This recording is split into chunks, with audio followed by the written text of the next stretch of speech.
ಚಿಕ್ಕಮಗಳೂರು ಜಿಲ್ಲೆ ಕಾಫಿನಾಡ ಬಯಲುಸೀಮೆ ಭಾಗದಲ್ಲಿ ಧಾರಾಕಾರ ಮಳೆ. ಕಳೆದೊಂದು ಗಂಟೆಯಿಂದ ನಿರಂತರವಾಗಿ ಸುರಿಯುತ್ತಿರುವ ಮಳೆರಾಯ. ಕಡೂರು ತಾಲೂಕಿನಾದ್ಯಂತ ಭಾರೀ ಮಳೆ.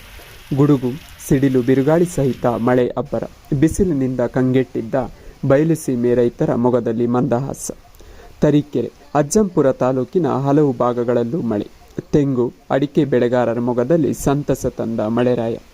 ಚಿಕ್ಕಮಗಳೂರು ಜಿಲ್ಲೆಯ ಕಡೂರು, ತರೀಕೆರೆ, ಅಜ್ಜಂಪುರ, ಕಾಫಿನಾಡು, ಮಲೆನಾಡು ಭಾಗದಲ್ಲಿ ಧಾರಾಕಾರ ಮಳೆ. ಕಳೆದೊಂದು ಗಂಟೆಯಿಂದ ನಿರಂತರ ಮಳೆ. ಚಿಕ್ಕಮಗಳೂರು ತಾಲೂಕಿನ ಶಿರವಾಸೆ, ಮುತ್ತೋಡಿ, ಮಲ್ಲಂದೂರು ಭಾಗದಲ್ಲಿ ಭಾರೀ ಮಳೆ.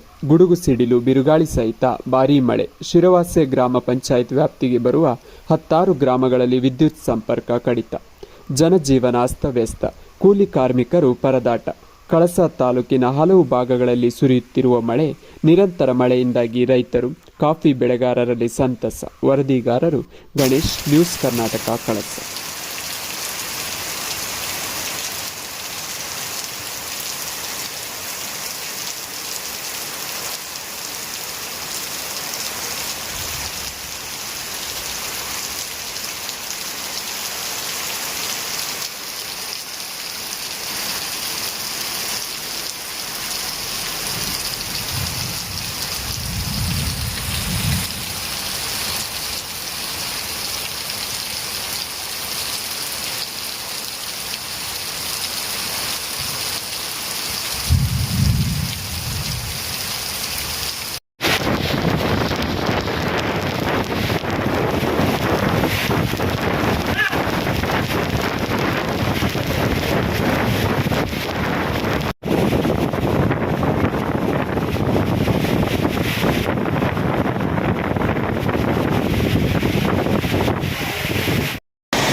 ವಿಡಿಯೋ ನೋಡಿದ್ದಕ್ಕೆ ಧನ್ಯವಾದಗಳು. ಮುಂದಿನ ವಿಡಿಯೋದಲ್ಲಿ ಸಿಗೋಣ. ವಂದನೆಗಳು.